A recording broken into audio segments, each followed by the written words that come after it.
Friends, Karthika దీపం serial గురించి తెలుసుకుందాం. జోష్న వాళ్ళ అమ్మకి నిజం చెప్పిందా లేదా ఈ వీడియోలో తెలుసుకుందాం. కార్తీక్ దీప మాట్లాడుకుంటూ ఉంటాడు. దీప చాలా ఏడుస్తుంది అనమాట. ఏడుస్తుంటే మన కార్తీక్ అంటాడు, ఇంటి వారసురాలతోటి సమస్య పోతుందని చెప్పారు కదా, అంటే ఎవరు వారసురాలు ఎవరు అని అంటది మన దీప. నేనే మీ కూతుర్ని అని చెప్తే మా నాన్న జోష్న ఏమవుతుంది అని అడుగుతారు. కథ మొదటి నుంచి రావాలి, ఇంకా ఎన్ని అనర్థాలు జరుగుతాయో ఏమో అని అంటే, దీప నేను చెప్పేది వింటావా అని అంటే, డాక్టర్ ఏం చెప్పిందో విన్నారు కదా, కన్న కూతురు తప్ప ఎవరు కాపాడలేరంట అని అన్నది అని చెప్తుంది. మళ్ళీ ఇప్పుడు జోష్న కన్న కూతురు కాదు, ఆ విషయాన్ని వాళ్ళు బయట పెట్టరు, కానీ బయట పడాలి. అప్పుడు మా అమ్మ పరిస్థితి ఏంటి అంటే, దీప నువ్వు ఏం చెప్పాలనుకుంటున్నావు అని కార్తీక్ అడుగుతుంది. మా అమ్మ బతకాలి బావా, ఆమె కోసం నేనేమైనా చేస్తాను, నేనే కూతున్నాని అందరికీ చెప్పాలి. దీప మీ అమ్మకి ఏమవుతుందో అని నువ్వేం మాట్లాడుతున్నావో నీకే అర్థం అవ్వట్లేదు. అత్తకు ఈ వ్యాధి ఉన్నదని తెలిస్తే తట్టుకోదాన్ని తెలిసి గిట నీ జోష్న నీ కూతురు కాదు నేను కూతురు అని చెప్తానంటావే. ఫస్ట్ అత్తయ్యకు తన వ్యాధి గురించి చెప్పాలి, తర్వాత తనని ట్రీట్మెంట్కి ప్రిపేర్ చేయాలి, ఆ తర్వాత ఎలాగోలో చెప్పాల్సిందే. ఎందుకంటే జోష్న కన్న కూతురు కాదు కాబట్టి. అంతవరకు నువ్వు ఓపిక ఉండు దీప, లేకపోతే అత్త మనకు ప్రాణాలతో దక్కదు. సంతోష విషయాలు ఒకటైనా ఇంకొకటి తెలిస్తే ఏం కాదు, కానీ బాధాకరమైన విషయాలు ఒకటైనా ఇంకొకటి తెలిస్తే తట్టుకోలేదు. ఇప్పుడు జోష్న ఎలా తప్పించుకోవాలని చూస్తుంది, ఇంట్లో నుంచి పారిపోవడానికి చూసింది. ఇలాంటిది ఏదో చేస్తుందనే నేను ఇంటికాడనే ఉన్నాను అంటే నాన్నకు తెలుసా అంటే తాతయ్య గిట తెలుసు, బాగా తిట్టారు, కానీ నువ్వు ఒక మాట అంటే అది జరుగుతుందని నమ్ముతాను బావ. నీ నోటితో చెప్పు అమ్మకేం కాదు అని అంటే అత్తయ్యకి ఏం కాదు అని చెప్పు. అత్తయ్యకి ఏం కాదు దీప, మనం అందరం ఒకే కుటుంబంలో కలిసిపోతాం, అందరం కలిసి ఉంటాం. ఏదో చేశానని చెప్పి ఇలా చేసేది, ఇంత బతికి ఇట్లా చేసావేంటి అని మన జోష్నని తీరుతుంది వాళ్ళ నాన్నమ్మ. శివరానన్న మన్మరాలు దొంగచాటుక పారిపోవడమా అంటే ఏం ప్లాన్ చెప్పాలి చెప్పు అని. ప్లాన్ ముందే చెప్పిండే నేను కూడా ఒక చిన్న బ్యాగ్ తీసుకొని నేను కూడా నీతో పాటు వచ్చేదాన్ని కదా అవే అనంటే, ఎందుకంటే జరిగేది ఏందో నాకు తెలుసు కాబట్టి అని అంటది. ఆ కార్తిక్ గాడు ఉన్నాడే పెద్ద మాయగాడు, వాడు ఎక్కడికి పోడు, మనల్ని ఎక్కడిని పోనివాడు. ప్లాన్ అనేది కరెక్ట్గా పట్టుకున్నాడు, వానికి అసలు ఎలా తెలిసిందే అని అంటే, నువ్వు అసలైన వారసురాలు కాదు అని ఆ కార్తిక్ గానికి తెలుసు. ఇంట్లో జరిగిన రచ్చకి నువ్వు ముందే పారిపోతావని వానికి ముందే తెలుసు. అందుకే ఎప్పుడు వాడు తొందరగా ఇంటికి వెళ్ళేవాడు, కానీ వాళ్ళ పిల్లాన్ని పంపించేసి వాడి ఇంటికి కాపాలుగా ఉన్నాడు. బావకు నేను కూతురని తెలుసు అంటున్నావు అంత కాన్ఫిడెంట్గా, నువ్వే చెప్పావేమో అని అనుకుంటున్నా అంటే నేనెందుకు చెప్తానే అని అంటది పారిజాత. కానీ బావకు మన గురించి తెలుసా అని ఎలా అనుకుంటున్నావు అంటే, ఏదో తెలియకుండా నిన్నెందుకు కాపుతాడేవాడు అని అంట. నువ్వు ఎలాగలో ఆలోచించినా కానీ మన టైం అసలు బాగాలేదు, కన్నా కూతుర్లా నిన్ను చూసుకున్నా కానీ నువ్వు తనని తల్లిలా చూసుకోలేవు. కానీ కార్తిక్ గానికి ఉంది, నువ్వు ఎక్కడికి వెళ్ళినా వాడు వెతికి మరీ తీసుకొని వస్తాడు, నువ్వు తప్పించుకోలేవు జోష్న, అది నాకు అర్థమవుతుంది. కానీ బావకి దీపని అసలు వారసులని తెలుసో తెలీదో, కానీ నా నోటి నుంచే నేను వారసులారు కాదు అని చెప్పించాలని అనుకుంటున్నాను. అప్పుడు దీపని పరిచయం చేయాలనుకుంటున్నా. అసలు ఇది నిజమా, ఇది నా ఆలోచననా? మీ అమ్మ దగ్గరికి వెళ్ళినప్పుడు నార్మల్గా ఉండు, లేదంటే ప్రశ్నల వర్షం కురిపిస్తుంది అంటే నా వల్ల కాదు బావా అని అంటది. అయితే నువ్వు నాతో పాటు రాకు, ఇంట్లోనే ఉండిపో అంటే శ్రవ్య వచ్చి మరి ఈ మాట నాకెందుకు చెప్పారు, డైలీ స్కూల్కి వెళ్ళమని చెప్తారు అంటే నువ్వు మధ్యలో రాకు అని అంటారు. సరే నా సాక్స్ ఎక్కడ పెట్టారు అని, ఆ సాక్స్ ఎవరివి అంటే నావి అని అంటే, మరి ఈ సాక్స్ నువ్వు ఎక్కడ పెట్టుకున్నావు నీకు తెలీదా, నోటికి వచ్చినట్లు ఏవేవో మాట్లాడుతున్నావు అంటే నేనేం మాట్లాడాను అని అంటారు సౌర్య. ఆ మంచం కింద ఎక్కడో ఉంటాయి వెళ్ళి చూసుకోలేకపోతే నాన్నమ్మకి అడుగు అని అంటే, అలా చెప్పొచ్చు కదా, ఎందుకో అరుస్తుంది అని అంట.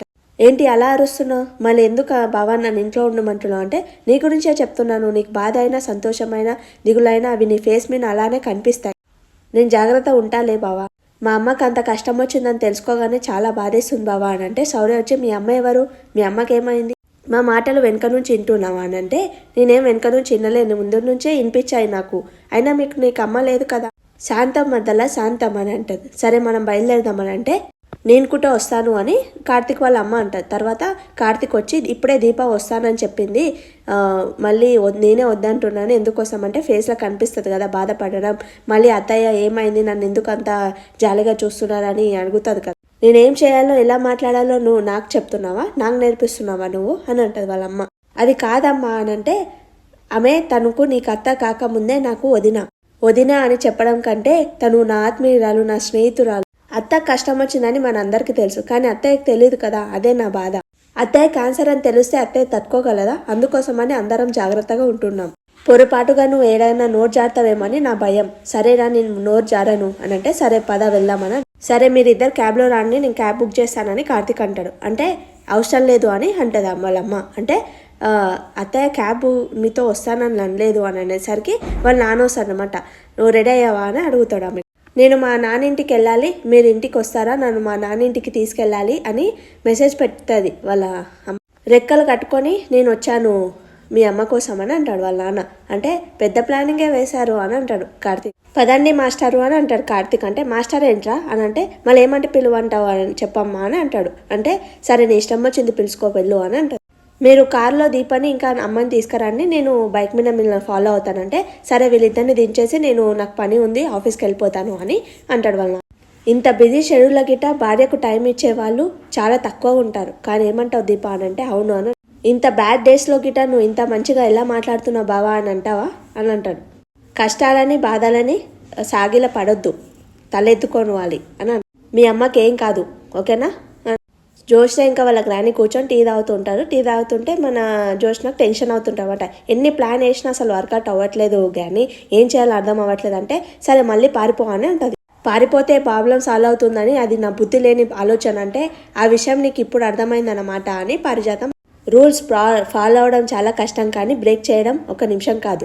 నాకు ఈ ఆస్తి కావాలి, నేను ఇంటి వారసుడు రాకనే బతకాలంటే ఇది జరగదు అని నాకు అనిపిస్తుందని పారిజాతం.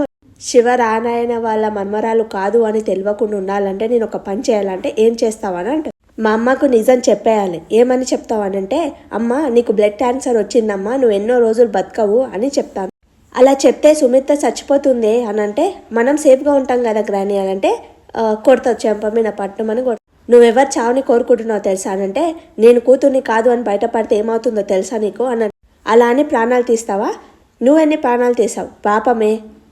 నువ్వు చంపితే పుణ్యం వచ్చిందా పాపం రావడానికి అని అంటది. నువ్వెందుకు చంపినావు అని అంటే నేను కాపాడుకోవడానికి చంపాను అంటే నేను గిట్ట అదే చేస్తున్నాను. ఆ రోజు అంతకు మించిన దారి నాకు కనిపించలేదంటే ఈ రోజు నాకు ఇంతకు మించి దారి నాకు కనిపించట్లేదు అని. నిజం బయటికి రాకూడదంటే మనం చేయాల్సిన పని మనం చేయాలి. నువ్వే నాకు సాయం చేయాలి, దొరికిపోతే మన పరిస్థితి ఏంటో ఆలోచించవే అని. మనమేమి కత్తితో పొడవట్లేదు కదా కానీ మాటలతో చంపేస్తున్నాం అంతే. సాక్ష్యం ఉండదు, ఆధారం ఉండదు, భయంతో పోయిందని ఇంట్లో వాళ్ళు అనుకుంటారు. నేనెవరి మాట వినను, నేను దొరికేస్తానని నాలో నాకు చాలా భయంగా ఉంది. నా భయం నన్ను చంపేయక ముందే దాని భయంనే నేను చంపేయాలి. నువ్వే పాపం చేయొద్దు, ఆగవే అని. ట్యాబ్లెట్ వేసుకో మమ్మీ అంటే నాకేమైందంటే ఏం లేదు మమ్మీ వేసుకో అని అంటాడు. మీ నాన్నగారు గిట్ట ఇలానే ట్యాబ్లెట్ వేసుకోమని చెప్తాడు, ఏమైందంటే ఏం కాలేదని చెప్తాడు. బయటికి రానివ్వరు, గదిలోనే ఉండమంటారు, రెస్ట్ తీసుకో అని అంటారు. నేనేం చేశానని రెస్ట్ తీసుకోవాలి, నాకేమైందని ట్యాబ్లెట్ వేసుకోవాలి చెప్ప. ముందు నువ్వు ట్యాబ్లెట్ వేసుకో మమ్మీ, ఇంతలా అడుగుతుంటే నేను ఎందుకు చెప్పాను, చెప్తావా అంటే చెప్తాను అన్నాను. నేను చెప్తూ ఉంటాను నువ్వు వింటూ ఉండు మమ్మీ అని అంటది జోష్న. అంటే నాకేంటే ఈ ట్యాబ్లెట్ వేసుకోగానే కళ్ళు తిరిగినట్లు అనిపిస్తుంది అంటే పనుకో మమ్మీ నువ్వు అని. నేను చెప్పడం వింటే తల తిరుగుడు కాదు గుండె ఆగిపోతుందని జోష్న. ఇది నిజం చెప్పి సుమిత్రను చంపేసేలా ఉంది, ఇప్పుడు చెప్పు అని అంటే చెప్తాను మమ్మీ. మనం ఎవరినైతే ఎక్కువ ప్రేమిస్తామో వాళ్ళకి ఏమన్నా అవుతే తట్టుకోలేం, వాళ్ళ ఒంటికి చిన్న గాయమైనా మనం తట్టుకోలేం. అలాంటిది మనిషి అసలు బతకడు అని తెలుసుకుంటే అదొక నరకం. నిజం చెప్పాలంటే నేను గిట్ట అదే బాధను మోస్తున్నాను. నాకంటూ ఉన్నది ఒకే ఒక ప్రపంచం, అది డాడీ, నువ్వు, తాతయ్య, నానమ్మ, అలాగే నేను. ఈ అందమైన కుటుంబంలో ఎవరికి ఏం జరిగినా ఒకరు తట్టుకోలేదు. ఇప్పుడు తట్టుకునే పరిస్థితి వచ్చింది. ఎందుకంటే నీకు ఒక హెల్త్ ప్రాబ్లం ఉంది మమ్మీ, అది చిన్నది కాదు, మనిషి ప్రాణాలు తీసేదంత పెద్దది. నీకు బ్లడ్ క్యాన్సర్ మమ్మీ, ఈ నిజం ఎక్కడ నీకు తెలిస్తే నువ్వు తట్టుకోలేవని ఇంట్లో అందరూ ఈ విషయాన్ని దాచారు. కానీ నువ్వు ధైర్యవంతురాలివి మమ్మీ, నీకొచ్చిన వ్యాధి ప్రాణాంతకమైనా నువ్వు తట్టుకొని నిలబడతావని నేను అనుకుంటున్నాను. సుమిత్ర పనుకుంటుందన్నమాట. పనుకోగానే అంటే మమ్మీ ఏంటి నిద్రపోతుంది, నేను చెప్పింది ఏం వినలేదా ఏంటి అని అనుకుంటా జో. కార్తీక్, దీప, తాతయ్య అలాగే వాళ్ళ కూతురు అందరు వచ్చి చూసారనమాట. చూసి వీళ్ళు షాక్ అయిపోతారు. తర్వాత మన హాల్లోకి తీసుకొచ్చి అసలు నీ ఉద్దేశాలు ఏంటో నాకు అర్థం అవ్వట్లేదు, అసలు అట్లా నిలబడితే ఏంటి అని అంటాడు వాళ్ళ తాతయ్య. ఆ మనిషిని ఉంచాలనుకుంటున్నావా ఇంకేమైనా చేయాలనుకుంటున్నావా అంటే జోష్న అత్తయ్య అని అంటాడు. ఏంటి పెద్ద మేడం గారు అలా అరుస్తున్నాడంటే తను మా అమ్మ అంటే నీకు మనసు అనేది ఉందా జోష్న అని అంటాడు వాళ్ళ తాత. అసలు నీ దగ్గర మంచి ప్రవర్తనే లేదు, అసలు మనుషుల గురించి ఎలా ఆలోచిస్తావు, దీనికేమో అయ్యింది నాన్న, దయ్యం పట్టినట్టు చేస్తుంది, అది వదిలేత వరకు అది ఇలానే చేస్తుంది అత్త అనంటే నోరు ముయ్యవే అని అంటది. ఎక్కడ మా వదినకు నిజం చెప్పి మా వదినని చంపేశావని నా భయమే అంటే అత్త అని అంటది. ఏమత్త, తల్లి మీద కొంచెమైన ప్రేమ ఉందా నీకు, తల్లి మీద కొంచెమైన బాధ్యత ఉందా, అసలు నువ్వు మా అన్నయ్య కూతురువేనా అని అంటది.